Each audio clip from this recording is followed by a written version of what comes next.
تو پھر یہ ذہن بنا اور الحمدللہ تفسیر قرآن صراط الجنان ابھی تک جاری ہے ریکارڈنگ، اور وہ ایک بہت بڑا پروجیکٹ ہے.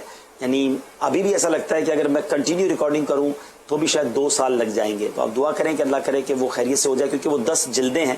یعنی قرآن پاک، پورا قرآن پاک ترجمے سے ریکارڈ کروانا وہ ایک طرف، اور تفسیر قرآن صراط الجنان کی ایک جلد جو ہے وہ تقریباً بلکہ اس سے بھی زیادہ ہے، وہ تو 10 جلدوں میں کتنا وقت لگے گا.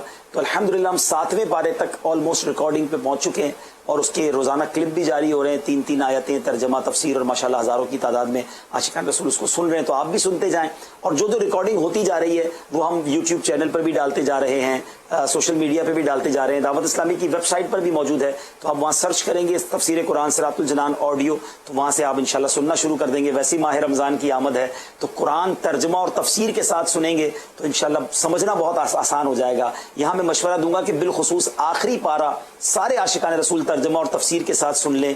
سورہ یاسین سن لیں، سورہ رحمان سن لیں، اور جو صورتیں آپ پڑھتے ہیں سورہ ملک سن لیں. تو اس سے فائدہ یہ ہوگا کہ جب آپ تلاوت قرآن پڑھ رہے ہوں گے، نماز پڑھ رہے ہوں گے یا کر رہے ہوں گے، تو آپ کو سمجھ آ رہا ہوگا کہ یہاں کیا بات ہو رہی ہے، تو اور دل لگے گا اور انشاءاللہ اس کی برکتیں ملیں گی. جزاک اللہ. ایک اور کال دیجیے گا. میرا نام ملائکہ تاریہ ہے. پیارے پیارے عبدالحبیب اتاری، مجھے آپ کا پروگرام بہت اچھا لگتا ہے. میری فیملی بھی آپ کا پروگرام بہت شوق سے دیکھتی ہے. میں آپ سے یہ کرنا چاہوں گی، آپ اپنے جنرل مارچ پروگرام میں مجھے بلا لیجیے. جزاک اللہ خیر. اللہ اکبر. ذہنی آزمائش کو بس 1-2 دن ہی رہ گئے. رات 3 بجے روزانہ رات سحری میں ہوا کرے گا ماہ رمضان میں روزانہ، اور ایک نئے انداز سے ہم کرنے کی کوشش کر رہے ہیں. دعا بھی کیجیے گا کہ خیر سے ہو جائے، اور آپ کو بلائیں، آپ کی کال بلا لیں گے. آپ کو بلانے کا تو خیر آسانی نہیں ہے، کیونکہ اس بار ہم پبلک کو نہیں بلا رہے، اور سوشل ڈسٹینس چونکہ رکھنا ہے، اور کچھ اصول و ضوابط ہوتے ہیں. پاکستان گورنمنٹ کی طرف سے بھی ہمیں کچھ اصول و ضوابط بنے، تو ہم لوگ جمع نہیں کر پائیں گے. البتہ چینل پر آپ گھر بیٹھ کر اپنے گھر میں ٹیم بنا لیجئے گا، اور دیکھیے گا کہ آپ کا جواب درست ہے یا جو ہمارے سٹیج پر آتے ہیں ان کا جواب درست ہے. جی میں نے آپ کا جو ویڈیو کلپ مدنی قبروں میں چلایا گیا تھا وہ سن کر ویڈیو گیم کھیلنا چھوڑ دی ہے اور دیکھنا بھی چھوڑ دیا ہے. الحمدللہ. ماشاءاللہ، یہ کمال کیا آپ نے، اپنے ویڈیو گیمز کو ڈیلیٹ کیا اور کھیلنا چھوڑ دیا. اور وہ تمام بچے جنہوں نے چھوڑا ہے، امیر علیہ سنت نے بہت پیاری دعائیں بھی دی ہیں. اچھا، ڈیلیٹ تو کر دیا ہے یا کھیلنا چھوڑ دیا ہے، واپس جانے کا جی چاہ رہا ہوگا، تو آپ نے جانا نہیں ہے. روز مدنی چینل دیکھ کر اپنے اس جس کو کہتے ہیں نا ایمان کو، اپنے اس ارادے کو اور مضبوط کرنا ہے، کیونکہ اب تو رمضان آنا ہے. تو رمضان میں تو ہمیں تلاوت کرنی ہے، عبادت کرنی ہے، یہ غلط کام تھوڑی کرنے ہیں انشاءاللہ. جی اگلی کال دیجیے. میں انس رضا تاری حیدرآباد سے عرض کر رہا ہوں. مجھے آپ کا سلسلہ دلوں کی راحت بہت ہی پیارا لگتا ہے. عبدالحبیب اتاری، مجھے اپنی آواز میں کوئی نعت کا شعر سنا دیجیے. ابھی تو میں نے پوری نعت سنائی ہے. چلیں آپ کی دل جوئی کے لیے اچانک جو شعر ذہن میں آیا ہے، بہت پیارا شعر ہے، اور شاعر کیا خوب بات لکھتے ہیں. بات کیا ہے باد صبا، اتنی کیوں معطر ہے. بات کیا ہے باد صبا، اتنی کیوں معطر ہے. سبز سبز گنبد کو چوم کر چلی ہوگی. سبز سبز گنبد کو چوم کر چلی ہوگی. سوچتا ہوں میں وہ گھڑی، کیا جب گھڑی ہوگی، جب در نبی پر ہم سب کی حاضری ہوگی انشاءاللہ. جی